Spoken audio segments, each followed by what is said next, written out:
Welcome to Ghetto TV. My name is Daphne Chakwizire, and today we are bringing you the full story of what transpired to Honorable Lutamaguzi when he was arrested and when he was in jail.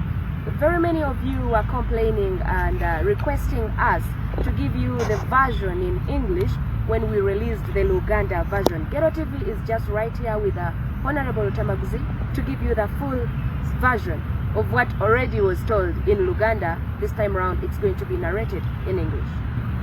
Good afternoon, Honorable. Good afternoon, how are you? I'm okay, thank you. Okay, we're sorry to bother you. Yesterday we were here, again today we are here, but then we have nothing to do about it. You are not bothering me because if what you're doing is in the interest of the country, then you're doing your obligation as a journalist, as a Ugandan, as a fact-finding person, because sometimes news people make allegations which are not based on facts. So if you get the words from the horse's mouth, then that's very clear that you are moving in the right direction and doing what you're supposed to do. Okay, thank you, Honorable. In response to what we've been having following yesterday's program, which we made in Uganda, we have arranged to come back and pay you another visit so that we have the same story being narrated in English. Not to distract or disturb him, I'll not ask any question, I'll let him narrate as it is supposed to be. No, if you ask me a question, it's not evil. It's basing on what you actually want from me. But I'm so happy to see you again. Phoned when I'd already made some arrangements to go back to my doctor, and I think you had when I was discussing with him. But I said, let me postpone going to the hospital and I give you what you want to hear from me. Then later on I'll go. This side is paralyzed. And as I told you when I was being arrested, the soldier, a police officer, the DPC of our district called Sulaiti Chitaka, grabbed me, and his assistant went on kicking me. So they did a lot of injuries to me. So I'm trying to seek medical attention from my private doctor, but according to yesterday's arrangement, he said if I take these medications and I don't improve, he will refer me to further checkups from Aga Khan International Hospital in Nairobi. So he said I have to take these medications close to 3 months. But if I see no change along the way, that's when we'll rearrange for me to go to Aga Khan. I'm feeling a lot of pain down here. I don't know what happened with the gallbladder, and this side, the bone here is overpaining me. I think that's why this side is semi-paralyzed. But I'm happy to see you once again. You know, I told you about me. Those who don't know me, I'm Lutamaguzi Makula, the Member of Parliament representing in Akaseke South constituency.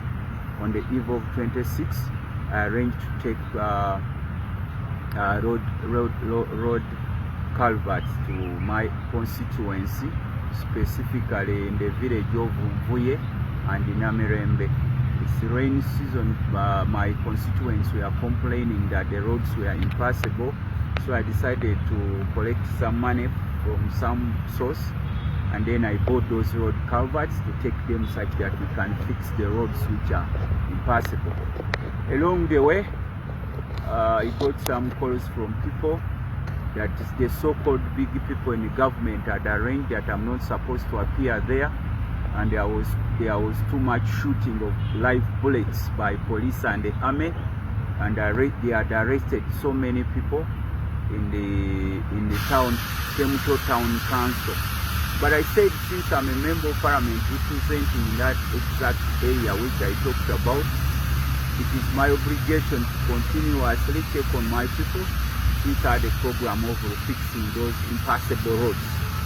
But they called me and they told me that the district police constable, in the names of Sulaiti Chitaka, and some big people in the government had made their arrangements that I shouldn't appear there. So I said I had no way out. I had to go to my people.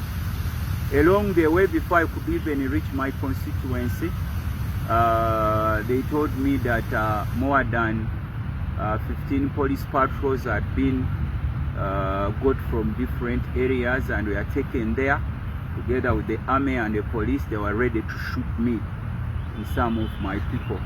So I said, since I didn't have anything besides just being driven in the car, I said I won't run away, because it is my constituency and I was going to do my obligation as a member of parliament specifically for that area. Along the way, in a place called at the border between Nakaseke, my constituency, and Semuto, in a village called Wakasanke, I found so many policemen and soldiers. They started grabbing me, they started kicking me. The DPC, District Police Constable, one called the Chitaka Sulite, informed me that he was under special orders to arrest me. So they started brutalizing me and they put me forcefully in their police car, one of the police cars which were waiting for me. They started driving me to a known destination which came to be called Butarangu. So when I reached Butarangu prison, they put me in a prison from morning up from that evening up to morning. When I was still, they never allowed anyone to see me or even to receive any attention from any of my relatives. So when I was in the prison room in the night, one of the policemen came and narrated to me that he didn't know that soldiers had taken over because it was in the dark. Top of the soldiers had sat and in fact making sure that maybe they had some information they wanted from me later on, which I'll give you. But one of the policemen came and narrated to me that they had arranged that there was a meeting in a place called the Professor's Place in Kapeka, that they had arranged to bring a gun to my home on 14th. Remember, this was 26th of August, but they had arranged to take the gun and then ensure that they come in the following day in my home and take me together with the gun which they had proposed to put in my house, in the constituency house. So that policeman didn't know that the soldiers were there. They grabbed him and started kicking him. Then again, here came another policeman who narrated to me that according to the arrangements that I shouldn't eat anything from the prison. And later on, there are 3 bypassers who brought to me something to eat. But of course, I refused. They brought it 3 times, but I refused, basing on the information that had been prior given to me by the policeman, who was later on beaten by the soldiers who had just hid themselves in the dark room where I was being imprisoned at Butarangu cells. So later on, they started questioning me that the woman, the treasurer of the regime, NRM regime called Namayanja Rose, had put it on me and informed his masters that I had some special arrangements with some veterans, the war veterans of Nakaseka and Ruel, that I was trying to recruit them to Kyagulanyi and the Lieutenant General Tumukunde, and they are planning to, they were training somewhere and they were planning to do something. But of course I told them that those were concocted stories and knew nothing about what they had alleged. So many of them came in the room asking me what I'm doing in the area, in my constituency, that they received a lot of information complaining of what I'm doing in that area. But of course I said I was totally innocent. One of the soldiers came and told me that they had made arrangements, that the many calls they made, that I was supposed to be taken to Kalangala and then be imprisoned from there. But there are so many forces that were against it and some were pro it. Specifically, this woman called Dinamaya Anjaros, the treasurer for NRM, and her group were suggesting that I should be taken to Kalangala and be imprisoned from there. And then even other policemen came and informed me that I won't be released, even they won't grant me bail, since the arrangement had been that I shouldn't be granted bail, that there were so many phone calls from the so-called big people that were complaining that if they release me, they won't do what they are supposed to do. So they kept me in the cells until morning, and when it reached morning, because I'd already been informed that I won't receive any bail, I knew when the judge called us and the state attorney that we should appear at Nakaseke courts. I went, but in the minds knowing of the plans they had. First, they asked us for the sureties, because some of these other people, including a senior minor, was arrested among us. They found her washing plates at her home, and they also arrested her together with other people. So when the judge called us and the state attorney to hear our appeal or to hear our bail application, had already known that the so-called big people had already instructed the judge and the state attorney not to grant us bail at all, because even the other policeman came and informed me that there are several calls from the so-called big people. They were saying that the regime people that we shouldn't be bailed out.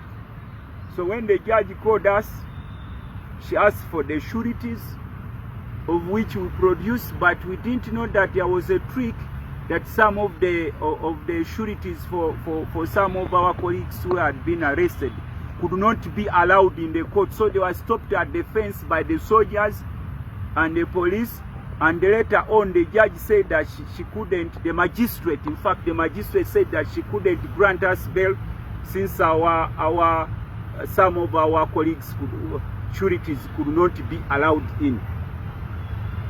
Of course, we are taken back to the prison and had already made some arrangements to take us to different prisons. But before we went back to wait for the vehicles to transport us to various prisons where these people had planned to take us.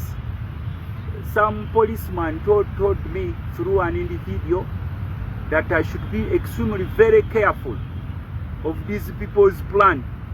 Where I'm going, that I should get a jacket, but I shouldn't eat anything from these people. So we waited. The military came, and the policemen came. They threw away all journalists who were there in preparation for our imprisonment. They put us in the vehicle, in vehicles, and handcuffed me, and together with other people were arrested on that day. They drove us in various prisons such that people could not know which exact prison we were in. They could pretend as if they were going to imprison us at Tarangu. Then they pretended as if they were driving, as if they are taking us to Wachato. Then they also made stopovers at Chiwoko, where these so-called DPC sits and his colleagues who tortured us. That DPC called Slighty Chitaka, the one who was ordered by the state agents to torture me and my colleagues. So again, they drove us in several places. At first, I thought that maybe there is another prison which I am not clear of where we stopped. But again, they didn't put us in that prison. They took us to Kasangat. At Kasangat prison, they started quarreling that they had the policemen and the other soldiers we found there at Kasangat police station, which also is taken as a prison for prisoners. we found some soldiers there and policemen quarreling why they had brought me there, that I was innocent, that whichever could happen to me, they should so be responsible and they shouldn't imprison me from there. They in fact, they directed them that they should take me to Kalangala, which they had earlier on arranged, and they shouldn't have any hope of thinking that they will imprison me from Kasangat. My colleagues were offloaded from the vehicles. We remember at first we had 4 patrols, some being manned by policemen and others manned by military men. So they offloaded my colleagues and they were taken to the cells at Kasangati, but it was becoming deeper in the night, and they made me stay in one of the vehicles there. They started questioning me. Some soldiers came and started questioning me what I'd actually done, and they asked me if at all they had that the information that early on got that I was recruiting veterans for Kyagulanyi Ssentamu and the Lieutenant General Tumukunde, whether it was true or not. But I had to tell them it was not actually true. They wondered as to why people could arrest me in such a manner. I understand that there were some alert people who had put images of our arrests, me and other people, and they wondered how could a member of parliament be arrested in such a manner, and more so when he was going to his constituency. They asked me what is my plan now. I told them I had no plan since I was under chains and I was being taken to a known prison. They started quarreling among themselves, and one of them told them, please drive off and take him away. Anything that happens to him, it will be your responsibility. And they remained with other 22 people whom they had actually collected from their homes, because some of these people were not doing anything, but these army men and the policemen just came and grabbed them because they are under special orders by the so-called big people in the regime. So they started driving. It was a bit night, and when we reached somewhere in the middle, and they stopped. They started communicating with other soldiers. They started driving.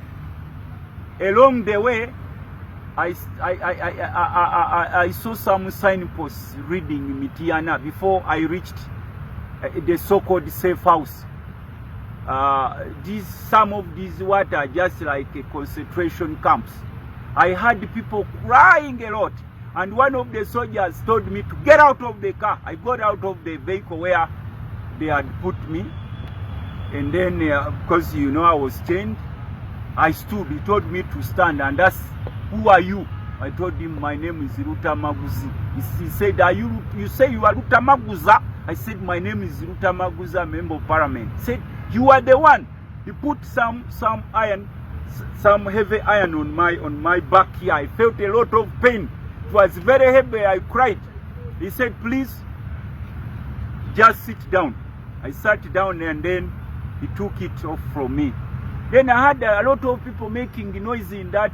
The house looked to be abandoned, as if some abandoned home, but there was a lot of noise, a lot of people crying. But they could cry at a loud voice, but later on the voices could go on reducing gradually. They asked what I did. I said I did nothing. They asked from me, what did you do? I said I have not done anything. This was just going to imprison me for nothing. They asked me what I'd seen there. I said I cannot see anything here. They asked me, you mean you're a member of parliament? I said, yes, I am, and already told you that I'm a member of parliament. But I think that house, there is a lot of torture being carried out in that so-called safe house. We call them safe houses, but those are torture chambers for the regime. I thought that was going to be the end of me. And I remember asked from one of the soldiers if he could give me a chance and I could pray for myself at least for 4 minutes. He laughed at me and said, no, don't worry, you're going to go away. but I was feeling a lot of pain. I had already early on been kicked heavily by the assistant of the DPC of Nakaseke Chitaka Surait. His assistant is called Mbabazi. He had kicked me a lot here, down here, and the other DPC had batted me here, down here. So I was feeling a lot of pain together with the other man's iron which he had put on my side here. They told me to go back in the vehicle, but I was feeling a lot of pain. They started driving, but the place we left the signpost of Mitiana, and then I started seeing the Wachiso something. So later on, we reached this prison called Chitalia. My dear, when we reached there, they told them that it is only ISO people, ISO operatives of government who are supposed to see me. No one should see me. Whether member of parliament, whatever, no one was allowed to see me. And even those ISO people, operatives from government, had to see me after making a call from Kampala. I had these people giving directives before they could drive back. I looked at them. It was deep in the night. So they told me, we go, we have you. They unchained me. They uncuffed me.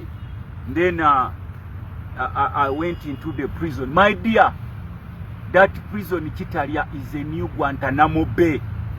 It's like those concentration camps where Hitler used to kill the Jews. So, Honorable, the other part where you were taken to that safe house, all this is transpiring in the night? In the night. In the night. In the night. Yes. Not a second day, but in the night after they refused to give me bail in Butarango. All those happened in the night. Kasangat rejected you, yeah. Took you to the safe house, then then to Kitalia. There was a lot of conversation at that went on at that safe house. A lot between the soldiers and the so-called those policemen. So they took me to Kitalia.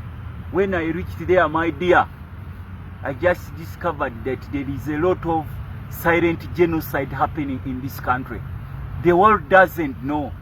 Ugandans don't know that there is silent genocide happening to fellow countrymen. It is a well-organized, that place, Chitalia, no one is allowed to go there. You are not allowed to make any phone call unless on special order. There are so many younger men who are arrested and just dumped there. In a room where I was, at first we are 360.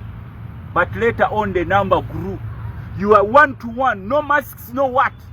In the day you could be given half a cup of water and you share it with two people. Two people share half cup of water in a day. Those who are arrested every night, every day, buses and lorries are even powering young men between the ages of 17 and 30. You ask them what's the problem. They say, we are found in such and such a place, but we have been dumped there. Even so many men who are there for so many months, so many years, when they dump there, they don't allow them to see judges. They are not allowed to see magistrates. They are not allowed to see justice. So, when we are in the room in the night, I saw a lot of things. But from the day I slept there, you sleep one on the other like this. And their sanitation system is extremely poor. The toilets are supposed to be run on water, but there is no water. If you want to ease yourself, you have to get permission. They can even tell you, yes, you want to ease yourself, wait tomorrow. And there are so many people, so many young men who are suffering from those prisons. Each room at least minimum could be of 360 prisoners. Each cell, 300 minimum of 360. And during daytime you could see how people are sweating. Those who faint, they are taken out. Those who die, if you die, they wrap you in small blankets and put you under the bunker. They have bunkers there. So I just appeal to Speaker of Parliament, even the human rights organizations to go and visit that Chitalia. It's a new Guantanamo Bay. If you die, They wrap you in a blanket, they put you under the bunker, and in the night, you hear a small tractor coming to collect dead bodies. When it takes from around 8 p.m., when it collects the dead bodies, in the morning it brings back the blankets which they took with together with the dead bodies. Then they throw them back to the prison as such that you can use them for when you want to sleep. So I found so many people, but some of the clear scenarios I could tell you. There are so many younger men who are arrested because they found them with the red berets of people power. If they some were found with putting on overalls of people power, putting on t-shirts of people power, they are all there and they are not allowed to go to courts. What they do, I heard that the president already instructed the judges not to allow these people get out of those jails, not to listen to their cases. What they do, what they did, they planned that in order for these people not to be released or not to be bailed out, they could always advise them to appear on videos. When they call your name and the video starts, just within some few minutes, they come and tell you the video is off, so you go back until when the judge will call you. You can be there for months and months without the judge calling you to go to court. Or if the video is just starting, they can tell you that power is off. So we don't know when the judge or the magistrate will call you, but power is off. Then you go back. There are so many people who are arrested, who are detained, and their families don't know where they are because they are not allowed to make any communications. There are so many younger men who are dying from that Kitaria prison. Mark my words, they are not killed by the prison warders, but they come when they're already extremely tortured. Those who have been stabbed, those who have been beaten and their teeth are out, but they just throw them there and they order them not to release them. There are some people who thought that maybe they will get justice from the courts of law, but they just tell them that, my dear, you just be there. It will, maybe if they told me that these people's plan is that they cannot release these younger men specifically until when elections are over. But so many of them are dying and no one knows. The world is keeping quiet, and I wish Parliament could make an impromptu visit to that Kitara. They will know that there is a new Guantanamo Bay in Uganda of which they didn't know. People are dying secretly there. I said they are not killed by the prison warders, but they are taken there in buses, in lorries when they are tortured. I found some younger men, like 500 of them. Asked them, because they knew me. Oh, they made a lot of noise when they saw me. Then I said, why are you here? They said, we were arrested under the curfew laws. But they never allowed us even to have anything, not even to make a call. We are here for 6 months. The courts have never called us and no one bothers. So we are here on the mercies of God. And they are there. Then there are those whom I saw a young man. I got interested in this young man. The police arrested him because they found Bobi Wine Kyagulanyi's poster near his bed. And you know what the case they put on him? That he has marijuana. He had marijuana.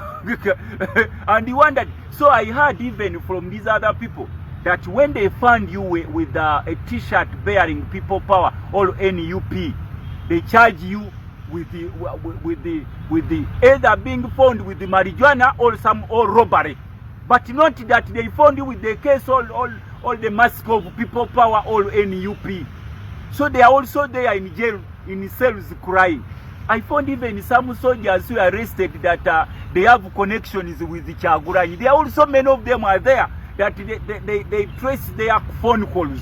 Their phone calls were related to Kyagulanyi's number. So they also detained there. So I want to appeal to the world. Even the other soldier who put on the people power beret is there. In fact, he wrote to me a letter to bring it to Honorable Kyagulanyi that he should take care of his family that he knows is going to die. from the cells there, according to what is happening. You know, there even comes a time, I got some information there, that some epidemic raids them and they die in big numbers. If you look at their sick bay, and the doctors say, what can we do? And of course they cannot release information from there. They keep it as a secret. Those who die of epidemics because of the big number, they just wrap them in the blankets and take them in the night. So I appeal to countrymen, fellow countrymen, Ugandans. There is genocide, but it is silently done. Specifically to younger men from the central region here in Buganda. You could hear Segundi, Rugundi, Gundi. They are there. Specifically younger men from Buganda. There is genocide being done unto them, but they cannot get justice because even politicians who are supposed to go out and see what is happening cannot be allowed to touch Chitalia prison. My dear friend, at times I cried when I saw what was happening to these young men. Because if I knew if it could happen to me, a member of parliament who is vocal, what about those silent young boys whose families even don't know that they were collected from within the city? Some were kidnapped from within the city, some are kidnapped from different areas, then they drop or they throw them there in Kitalia prison, and they are dying in a bigger number. So I wish the Speaker of Parliament and my colleagues in Parliament could make a prompt visit to that prison and know how much you fellow countrymen or young men of this country are dying. And I want to know from government, if they think that what I'm saying is a lie, let them allow people to go there. They will know. Let people go there secretively and make some interview with some of the prisoners who are there. They will know that there is something happening being done to Ugandans, but nobody cares. Maybe nobody knows that it is happening to our countrymen. I came to know you cannot find justice in Uganda because most of the magistrates and judges are cadres of the regime. The policemen are cadres of the regime. The so-called the people who are supposed to implement or to give justice to Ugandans cannot do it because they are cadres of the regime, and they fear to give justice to countrymen because they fear Mr. Museveni that maybe he will do something to them. The custodians of the law, the custodians of the laws of Uganda, the judges, not all, but most judges, most magistrates are cadres of the regime. They cannot dispense justice to where it is supposed to be. So it is upon Ugandans to see what they can do.